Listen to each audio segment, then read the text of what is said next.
तो नमस्कार, आदाब, सत श्री अकाल दोस्तों। मैं रजनी स्वागत करती हूँ आपका हमारे चैनल राजस्थान ज्ञान में। तो दोस्तों आज है 7th में और 7th में के करंट अफेयर लेके एडिटोरियल वाला एक वीडियो आपके सामने आ चुका है। और जो एक मैं डेली मेंस आंसर राइटिंग का क्वेश्चन आपके सामने सॉल्व करती हूँ डेली के एडिटोरियल में से, वो आपके सामने लेके प्रस्तुत हूँ। ये इसे आप एक टॉपिक बोल सकते हैं इंटरव्यू में डिस्कशन का, या फिर मेंस में आंसर भी आपका तैयार हो रहा है। मैं वैसे ही लिखने की कोशिश करती हूँ जैसे कि आपको मेंस में आंसर लिखना है। तो जैसा कि मैंने कल परसों जब आपको मराठा जो रिजर्वेशन के बारे में पढ़ाया था, तो मैंने कहा था कि 1-2 दिन में हिंदू में आर्टिकल इस पे आ जाएगा।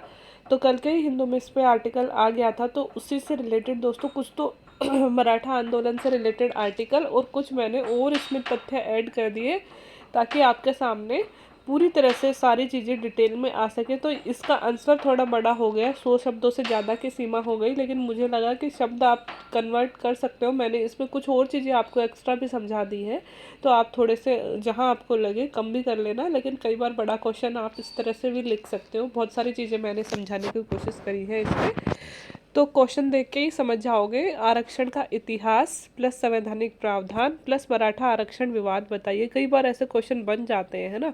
तो पूरा इतिहास भी बताना है कि कहाँ से आरक्षण शुरू हुआ, फिर संवैधानिक प्रावधान के हमारे संविधान में कहाँ कहाँ कौन से अनुच्छेद में इसके बारे में बताया गया है, और फिर मराठा आरक्षण से संबंधित विवाद क्या है। तो इसका हर एक फैक्ट मैंने लेने की कोशिश करी है।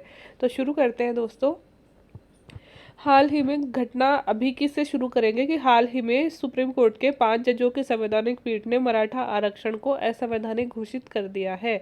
तो हमें पता है कि सुप्रीम कोर्ट की एक 5 जजों की पीठ गठित की गई थी, जिसने मराठा आंदोलन को असंवैधानिक घोषित कर दिया। तो यहाँ पे मैंने थोड़ा सा आपको 2 लाइन ये संवैधानिक पीठ के बारे में बता दी। आपको मेंस में लिखने की जरूरत नहीं है संवैधानिक पीठ क्या होती है, लेकिन मैंने आपको आपकी जानकारी के लिए ये बताया है कि संवैधानिक पीठ सुप्रीम कोर्ट के मुख्य न्यायाधीश के द्वारा केवल और केवल सुप्रीम कोर्ट के जो मुख्य न्यायाधीश हैं उनको ही ये अधिकार होता है संवैधानिक पीठ गठित करने का, द्वारा अनुच्छेद 145(3) के अंतर्गत गठित की जाती है, जिसमें न्यूनतम 5 जज होते हैं दोस्तों।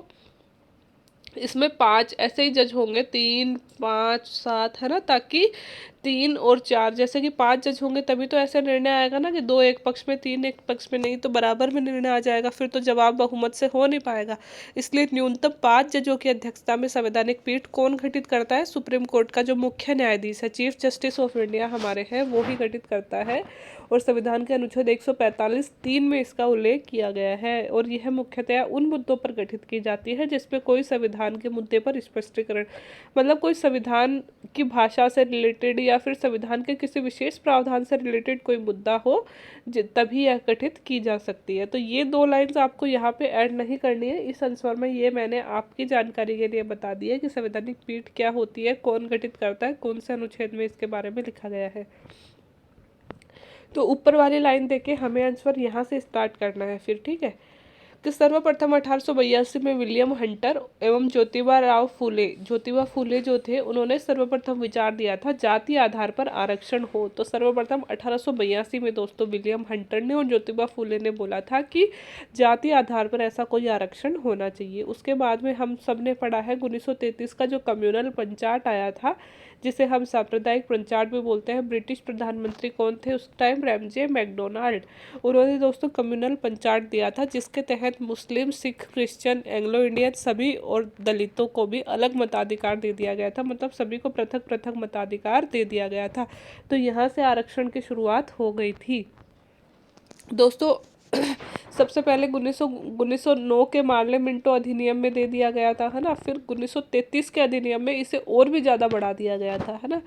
तो दोस्तों जो 33 का अधिनियम है उसमें जो दलितों को पृथक से आरक्षण दे दिया गया था, इस पे फिर आगे चल के गांधी जी नाराज हो गए थे। और जो अम्बेडकर जी हैं उन्होंने, मतलब वो इस चीज़ से खुश थे, है ना, कि वो चाहते थे कि अगर दलितों को पृथक आरक्षण मतलब पृथक निर्वाचन का अधिकार मिलेगा तो ही दलित समस्या, मतलब दलितों को कुछ इम्पोर्टेंस मिल सकता है। लेकिन गांधी जी इस चीज़ से नाराज हो गए थे। वो ऐसा कह रहे थे कि अगर दलितों को पृथक मताधिकार दे दिया गया तो दलित मतलब हिंदुओं से अलग हो जाएगी, है ना, फिर तो जो छुआछूत का मुद्दा है वो कहीं पीछे रह जाएगा, है ना। दोनों अपनी अपनी जगह सही थे, बट विचारधाराओं का अंतर था दोनों में। तो दोस्तों फिर हुआ, आपको पता है, फिर आगे चल के जो पूना पैक्ट हुआ था, फिर दोनों में समझौता हुआ था, और फिर मतलब जो गांधी जी थे वो अपनी जो भूख हड़ताल है वो तोड़ने के लिए तैयार नहीं थे। फिर लास्ट में अंबेडकर जी को ही समझौता करना पड़ा था, और उन्होंने अपने जो सीटें हैं विधानसभा में वो 47 से बढ़ाकर 147 ऐसे कुछ करवा ली थी, है ना। तो वो सारी हिस्ट्री हम यहाँ नहीं लिखेंगे, हमें सिर्फ यहाँ आरक्षण के बारे में हिस्ट्री लिखनी है। तो दोस्तों 33 में फिर आरक्षण का मुद्दा आया, फिर 47 में हम आज़ाद हुए, जब हमारा संविधान बना तो शेड्यूल कास्ट और शेड्यूल ट्राइब को संविधान में आरक्षण दे दिया गया। जब संविधान बना था तब सिर्फ शेड्यूल कास्ट और ट्राइब को ही दिया गया था। 1991 में दोस्तों मंडल कमीशन की सिफारिशों के आधार पर जो अदर बैकवर्ड क्लासेस हैं, ओबीसी हैं, उनको भी आरक्षण दे दिया गया।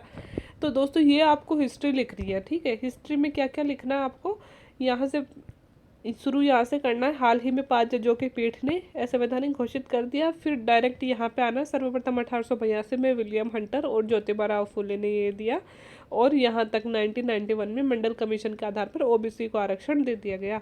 फिर आगे दोस्तों मैंने मंडल कमीशन के बारे में बता दिया। कई बार या तो 5 लाइन्स वाले में या 2 लाइन्स वाले में मंडल कमीशन बहुत ज़्यादा इंपॉर्टेंट है, बहुत बार पूछा गया है और पूछे जाने की संभावना भी है।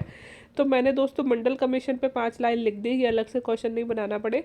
तो दोस्तों 1978 में अनुच्छेद 340 के आधार पर राष्ट्रपति ने बीपी मंडल के अध्यक्षता में मंडल कमीशन का गठन किया था। कब किया था? 78 में किया था। कौन से अनुच्छेद के अधीन? 340 ये अधिकार देता है कि राष्ट्रपति चाहे तो किसी भी समुदाय विशेष के विकास हेतु विशेष प्रयास के लिए कुछ कार्य कर सकता है ना। तो इसके तहत बीपी मंडल के अध्यक्षता में मंडल कमीशन का गठन किया गया था। इस कमीशन को भारत में सामाजिक और शैक्षणिक 2 आधार हैं दोस्तों हमारे यहाँ पे आरक्षण देने के। एक सामाजिक आधार है, एक शैक्षणिक आधार है। आर्थिक आधार नहीं है ना। लेकिन अब आर्थिक आधार जोड़ा गया है जो ईडब्ल्यूएस को दिया गया है उसके आधार पर। लेकिन अब तक सामाजिक और शैक्षणिक आधार पर पिछड़ी जातियों का चयन करके उनके उत्थान हेतु प्रयास के सुझाव देने थे। मंडल कमीशन बनाया क्यों गया था कि भारत में जो सामाजिक और शैक्षणिक आधार पर जो पिछड़ी जनजातियां हैं, पिछड़ी जातियां का चयन करना है और उनके उत्थान के लिए सुझाव देना था, है ना। तो फिर मंडल कमीशन ने कहा कि भारत में कुल जनसंख्या के 52% ओबीसी है और उसके लिए 57% आरक्षण दिया जाना चाहिए। और कुछ 3400 के लगभग, या मैं लिखना भूल गई, 3440 ऐसे कुछ जातियों का चयन उन्होंने किया था कि उपरोक्त जातियां पिछड़ी हुई हैं और इनकी जो संख्या है कुल जाति के, मतलब ओबीसी की संख्या है कुल जाति के 52% है और इन्हें लगभग 27% का आरक्षण दिया जाना चाहिए। तो ये मंडल कमीशन के बारे में हो गया। अगर 2 लाइन में 5 लाइन में मंडल कमीशन आए तो हमें ये लाइन लिखनी है कि 1978 में अनुच्छेद 340 के तहत राष्ट्रपति द्वारा बीपी मंडल की अध्यक्षता में मंडल कमीशन का गठन किया गया था। इसका उद्देश्य भारत में सामाजिक और शैक्षणिक आधार पर पिछड़ी जातियों का चयन करके उनके सामाजिक और उनके उत्थान के सुझाव देने थे। और फिर मंडल कमीशन ने लगभग 3440 जातियों को चयनित करके बताया कि भारत में 52% ओबीसी हैं जिन्हें 27% का आरक्षण दिया जाना चाहिए, और इसके आधार पर 1991 में ओबीसी को आरक्षण दिया गया। इतना हम मंडल कमीशन के बारे में लिख सकते हैं, ठीक है। तो दोस्तों 2-3 क्वेश्चन यहाँ पे कंप्लीट हो गए। संवैधानिक पीठ वाला अलग से आ जाए, है ना, फिर या फिर मंडल कमीशन अलग से आ जाए, तो ये भी, तो ये तो हो गया दोस्तों आरक्षण का इतिहास, है ना, यहाँ पे जो मैंने लिखा है। फिर हम पढ़ते हैं आरक्षण के संवैधानिक प्रयास क्या किए गए, तो वो देख लेते हैं। संविधान में आरक्षण का कौन से अनुच्छेदों में विवरण है। तो सबसे पहले दोस्तों भारत जो हमारे संविधान का भाग 16 है उसमें शेड्यूल कास्ट और शेड्यूल ट्राइब को आरक्षण दिया गया है, भाग 16 में दिया गया है, ठीक है। फिर अनुच्छेद 15(4) और 16 क्लोज 4 में नौकरियों में शेड्यूल कास्ट और ट्राइब को आरक्षण दिया गया है। फिर दोस्तों 77वां संविधान संशोधन 1995 में किया गया, जिसमें 16(4) में एक क्लोज जोड़ा गया जिसमें इनको पदोन्नति में भी आरक्षण दिया गया। पर आगे चलकर इसमें और भी कई तरह के परिवर्तन किए गए, लेकिन एक बार इनको पदोन्नति में भी आरक्षण दिया गया। अनुच्छेद 330 और 332 के तहत शेड्यूल कास्ट और ट्राइब को केंद्रीय और राज्य विधानसभाओं में भी आरक्षण दिया गया है। और फिर दोस्तों 73वें संविधान संशोधन के द्वारा अनुच्छेद 243D और 243D के तहत पंचायतों और नगर पालिकाओं में शेड्यूल कास्ट और ट्राइब को आरक्षण दिए गए हैं। तो दोस्तों बहुत ही शानदार आंसर होगा अगर आरक्षण के बारे में अगर कोई भी क्वेश्चन आता है और हम ये संवैधानिक प्रावधान उनको बता देते हैं तो सामने वाले को सोचने पे मजबूर होना पड़ेगा कि बंदे को सारी जानकारी है कि कहाँ कहाँ कौन कौन सा आरक्षण दिया गया है। तो देखो कितना सीधा सा भी है। सबसे पहले तो भाग 16 में लिखा गया था कि शेड्यूल कास्ट और ट्राइब को आरक्षण देना है, फिर 15(4) और 16(4) में नौकरियों में आरक्षण दे दिया गया। फिर दोस्तों 77वां संविधान संशोधन 1995 करके पदोन्नति में आरक्षण दे दिया गया। 330 और 32 के तहत राज्य केंद्रीय और राज्य विधानसभा में आरक्षण दे दिया गया। और फिर दोस्तों 243D और 243D है ना, इसमें पंचायतों नगर पालिकाओं में आरक्षण दे दिया गया। ठीक है, ये हमने पढ़ लिया संवैधानिक प्रावधान। अब हम पढ़ते हैं मराठा आरक्षण पे क्या विवाद है। तो ये तो मैंने आपको पढ़ा दिया था, वैसे उस दिन ही वही चीज़ें हैं, स्पेशल कुछ नहीं है। कि वर्तमान में सुप्रीम कोर्ट ने मराठा आरक्षण इस आधार पर रद्द किया है कि यह आरक्षण हेतु निश्चित 50% की सीमा का उल्लंघन करता है। दोस्तों सुप्रीम कोर्ट ने कहा है कि देखो पहले बॉम्बे हाई कोर्ट ने परमिशन दे दी थी मराठा आरक्षण को, लेकिन अब पहुंचा मामला सुप्रीम कोर्ट में। तो सुप्रीम कोर्ट ने कहा कि सबसे पहले तो इंदिरा साहनी केस में कहा गया है कि 50% से ज़्यादा आरक्षण नहीं हो, और अगर 50% से ज़्यादा आरक्षण हो तो उसके लिए विशेष परिस्थितियाँ होनी चाहिए। तो सुप्रीम कोर्ट ने पहला रीज़न तो ये बताया कि आरक्षण 50% की सीमा का उल्लंघन करता है, इसलिए गलत है। दूसरा, यह उल्लंघन किसी विशेष परिस्थिति में किया जा सकता है, परंतु महाराष्ट्र सरकार वह विशेष कारण दर्शाने में असमर्थ रही। भाई बॉम्बे हाई कोर्ट ने बोल दिया कि विशेष परिस्थिति में दिया जा सकता है, लेकिन विशेष परिस्थिति तो बताओ हमें कि कौन से ऐसे विशेष परिस्थिति आई जिसकी वजह से दिया जाए। तो सुप्रीम कोर्ट ने कहा कि महाराष्ट्र जो सरकार है उसके पास ऐसी कोई विशेष परिस्थिति मराठों के मतलब दर्शाने के लिए नहीं मिली, इसलिए हम आरक्षण रद्द कर रहे हैं। कोर्ट ने कहा कि मराठा समुदाय का पब्लिक सर्विस कमीशन में पर्याप्त प्रतिनिधित्व है। दोस्तों बॉम्बे हाई कोर्ट ने एक टिप्पणी दी थी कि जो मराठा हैं उनकी अभी तो हालत ठीक है, लेकिन उनको आगे आरक्षण नहीं दिया गया तो हो सकता है आगे चल के उनका प्रतिनिधित्व कमज़ोर हो जाए। तो सुप्रीम कोर्ट ने इसे बकवास बोलते हुए कहा कि मराठा जो लोग हैं वो आर्थिक रूप से भी और सामाजिक रूप से भी सशक्त हैं। पब्लिक सर्विस कमीशन में उनकी अच्छी भागीदारी है, सोशल अच्छी रेपुटेशन है, आर्थिक रूप से सशक्त है, तो किसी भी तरह से उनको आरक्षण की ज़रूरत नहीं है। पहले दोस्तों मराठों को 16% आरक्षण दिया था, फिर बाद में उन्होंने स्वयं ने ही महाराष्ट्र सरकार ने उसे कम करके शिक्षा में 12% और नौकरियों में 13% कर दिया, लेकिन अभी भी यह 50% की सीमा से ज़्यादा था। अब 5 जजों की बेंच ने कहा कि ऐसी कोई विशेष परिस्थिति है ही नहीं जिसकी वजह से आरक्षण दिया जाए। बॉम्बे हाई कोर्ट के डिसीजन को सुप्रीम कोर्ट ने अब रद्द कर दिया है।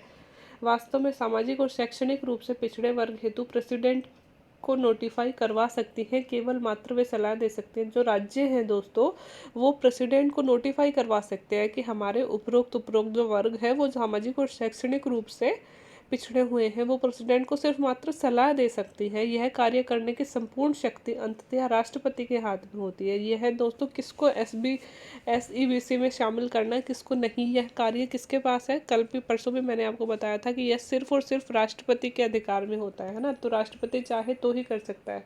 ठीक है, तो यह सिर्फ राष्ट्रपति के अधिकार में होता है। अतः अगर राष्ट्रपति द्वारा मराठों को सामाजिक और शैक्षणिक रूप से पिछड़े वर्ग घोषित कर दिया जाता है तो उन्हें आरक्षण दिया जा सकता है। राज्य सरकार के पास में यह पावर नहीं है, क्योंकि देख लीजिए राज्य सरकार ने किया तो फिर सुप्रीम कोर्ट ने रद्द कर दिया ना, लेकिन अगर राष्ट्रपति इन्हें शामिल कर लेता है SEBC में तो फिर निश्चित है कि इनको आरक्षण मिल जाएगा। तो ये था दोस्तों ये हमारा आज का क्वेश्चन।